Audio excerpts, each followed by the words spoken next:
Halo guys, kembali lagi di channel YouTube Rahman B. Jos. Kalian jangan lupa subscribe, like, dan komen ya. Kali ini saya mau bikin video serem, video hantu guys. Kalian jangan lupa nonton ya. Kita mulai aja ke videonya nih. Ratih mengajak kedua temannya ke Arta dan Derajat untuk pulang karena hari sudah menjelang maghrib. Apalagi mereka harus melewati hutan sebelum bisa kembali ke kampung mereka. Namun sayangnya baik Arta dan Derajat masih ingin terus bermain patok lele dan malahan menyuruh Ratih untuk pulang duluan saja. Yang sebenarnya ragu-ragu karena dia takut diculik oleh dedemit hutan yang masih menjadi mitos yang dipercaya di kampung mereka.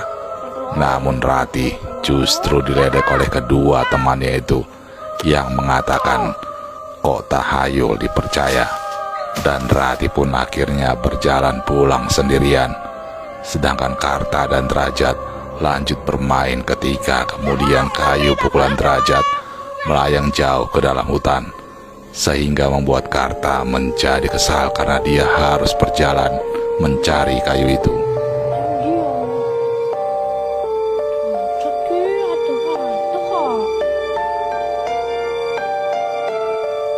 Entah bagaimana kayu itu bisa terlempar jauh ke dalam hutan itu. Namun untungnya Karta akhirnya bisa melihat kayu itu. Yang anehnya kemudian kayu itu seperti ada yang mendorong masuk ke dalam sebuah lubang di dekat batang sebuah pohon. Sementara itu matahari mulai masuk ke peraduannya ketika Ratih yang berjalan sendirian melewati hutan seperti mendengar suara-suara anak kecil yang sedang bernyanyi. Dan dia sebenarnya mulai merasa takut, hingga langkah kakinya mulai berangsur melambat dan pelan, bersiap untuk berlari kalau-kalau. Kembali ke Karta yang terus mengumpat karena merasa kesal, sedangkan Derajat masih termenung menunggu. Karta lalu masukkan tangannya mencoba mengambil batang kayu itu. Sementara itu Ratih tiba-tiba kakinya seperti ada yang menarik sehingga dia pun terjatuh, sehingga dia berteriak histeris. Dan di saat bersamaan tangan Karta juga ditarik oleh sesuatu dari dalam lubang itu. Sementara Derajat yang mendengar teriakan Ratih lantas berlari mencoba mengejar untuk menolong. Sementara itu Karta yang mencoba menarik tangannya akhirnya berhasil. Namun sebuah jarinya harus terputus. Apa benar kedua anak itu jadi korban dedemit penunggu hutan itu seperti mitos? Dan kenapa Derajat tidak? Lanjut di next part. Adi yang ketakutan lantas keluar dari ruang kelasnya ketika kemudian langkahnya terhenti karena dia mendengar ada suara orang yang sedang membersihkan WC sekolah. Padahal tadi penjaga sekolah sudah pulang duluan. Namun Adi saat ini melihat sendiri kalau di ujung toilet sekolah ada sebuah sosok yang berdiri dan meminta tolong. Dan ternyata itu adalah sahabatnya Saman. Keesokan paginya di sekolah, Adi yang biasanya rame tiba-tiba berubah menjadi pendiam, persis seperti yang dahulu terjadi pada Saman. Dan Ayu yang dekat dengan Adi lantas bertanya apakah dia baik-baik saja. Namun Adi tak menjawab pertanyaan itu, hingga Ayu memutuskan untuk pulang duluan saja. Namun belum jauh dia berjalan meninggalkan ruangan kelas, tiba-tiba Ayu mendapat firasat buruk tentang Adi. Dan ketika dia kembali ke kelas, Adi sudah tak ada di kursinya. Sementara di tempat lain, seorang bocah tampak diajak bermain oleh sebuah sosok yang mirip dengan Adi.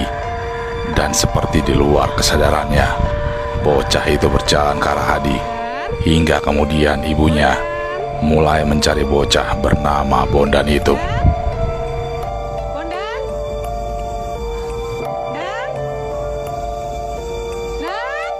Warga desa heboh karena ada dua anak yang dilaporkan menghilang, yakni Adi dan Bondan. Sehingga malam itu seluruh warga kampung bersama-sama melakukan pencarian, walaupun hasilnya nihil. Dan akibatnya mulai keesokan harinya setiap anak tidak diperbolehkan untuk bermain di luar lagi jika waktu sudah mendekati maghrib. Dan ini berlaku buat semua warga termasuk Ayu yang sempat dilarang oleh Pak Marto ayahnya ketika dia hendak menunaikan ibadah sholat maghribnya ke masjid desa, karena ayahnya begitu khawatir dengan situasi yang terjadi di desa mereka saat ini.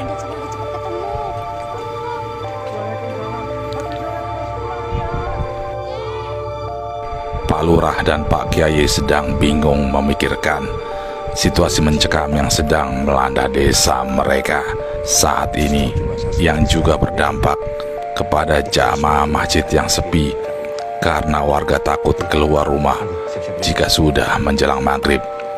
Dan Ayu yang dalam perjalanan ke masjid tiba-tiba menghentikan sepedanya karena dia ada melihat sosok seperti Adi sedang duduk jongkok di depan jalan yang akan dia lalui. Sementara itu di masjid desa, Pak Lurah yang hendak menabuh beduk tanda akan azan maghrib tiba-tiba merasakan ada sesuatu yang aneh dengan suara beduk masjid. Dan juga terlihat ada cairan merah yang keluar dari dalam beduk itu. Dan dia pun hendak mengecek ada apa di dalam beduk itu. Sama halnya dengan Ayu yang coba mendekati sosok seperti Adi itu.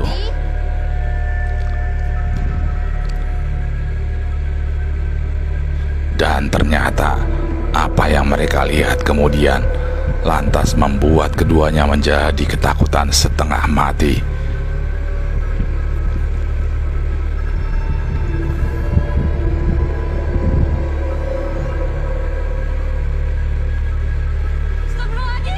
Bagaimana desa ini akan melawan para arwah yang kini meneror dan sudah meminta korban jiwa warga kampung mereka ini. Lanjut next part. Adi dengan wajah seramnya lantas tersenyum ketika dia melihat ada Ayu di situ. Dan lalu tanpa peringatan, Adi lantas berlari kencang ke arah Ayu dan terus mengejarnya sambil membawa sebuah celurit di tangan kanannya. Dan tetap sambil tersenyum senang. Sepertinya ini adalah permainan bagi Adi yang sedang kerasukan itu. Sedangkan Ayu yang coba menyelamatkan dirinya lantas berlari sambil berteriak meminta tolong. Namun karena mendekati maghrib, jalan kampung sangat sepi hingga kemudian ada seorang ibu yang membukakan pintu rumahnya dan memanggil Ayu agar masuk berlindung di dalam rumahnya. Sementara Adi terus membacok pintu rumah itu hingga pintu itu pun berlubang cukup besar. Dan tiba-tiba saja serangan Adi berhenti, yang ternyata Adi berpindah mencari pintu lain yang belum terkunci. Dan akhirnya Adi berhasil masuk dari pintu belakang rumah si ibu itu dan langsung berjalan mendekati Ayu yang sudah terdesak.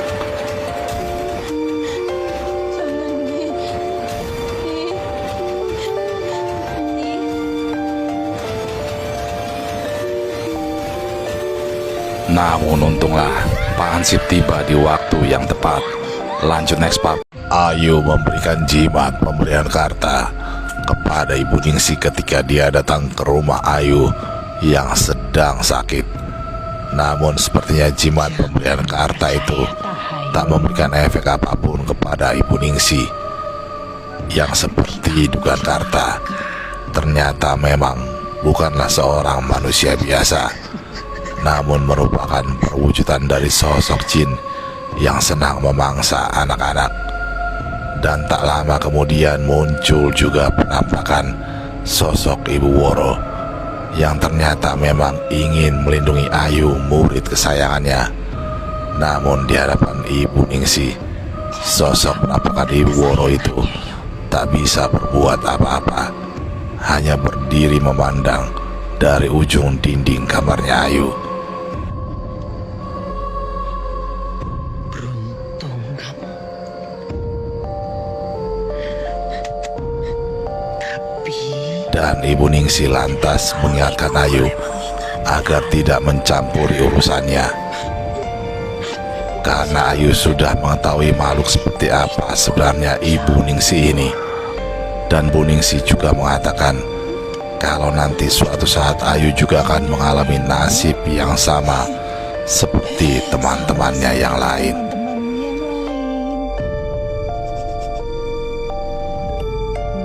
mati. Luwe pasti ganggu kowe.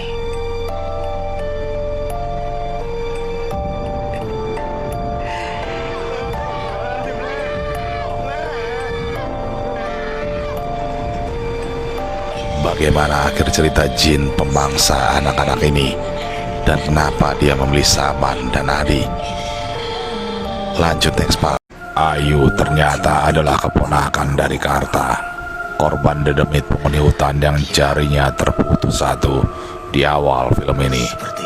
Dan Karta yang memilih hidup mengasingkan diri di tengah hutan, lantas memberikan sebuah jimat kepada Ayu agar diberikannya kepada Ibu Ningsih, guru baru di sekolah Ayu yang menggantikan almarhumah Ibu Woro. Karena Karta merasakan kalau hawa dari Ibu Ningsih dirasakannya sama dengan hawa dedemit ataupun jin yang dulu menyerang dirinya dan mengakibatkan kedua teman bermainnya saat itu meninggal dunia. Karta menduga kalau Ibu Ningsih sebenarnya adalah penampakan dalam wujud manusia dari bangsa jin yang memang senang memangsa anak-anak. Tapi yang dia belum ketahui adalah kenapa jin itu kembali lagi ke kampung mereka sekarang. Hati-hati. Pakai akan cari cara. Lanjut next part. Karta akhirnya pergi ke rumah dinas ibu guru dan melihat seorang nenek berambut putih panjang yang sedang menyisir rambutnya di depan sebuah cermin.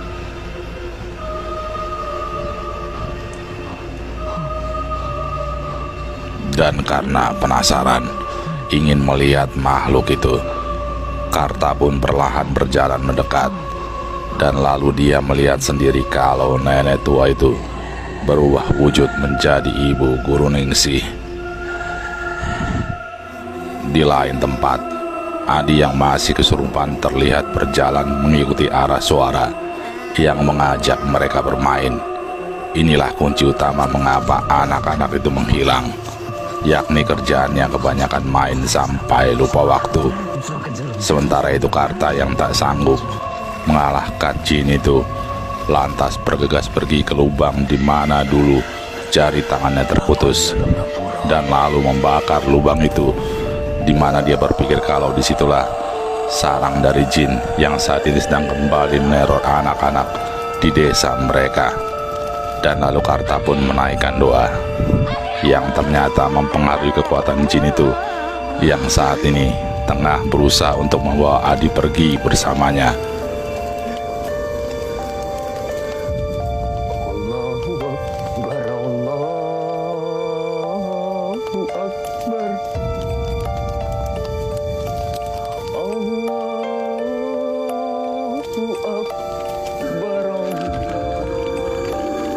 Hingga akhirnya kekuatan jin itu semakin melemah dan dia pun memilih untuk meninggalkan hutan itu. Dan juga Adi yang akhirnya ditolong oleh Ayu, hingga ayahnya Adi juga kemudian datang, dan Adi sendiri pun akhirnya bisa tersadar lagi, dan film pun berakhir.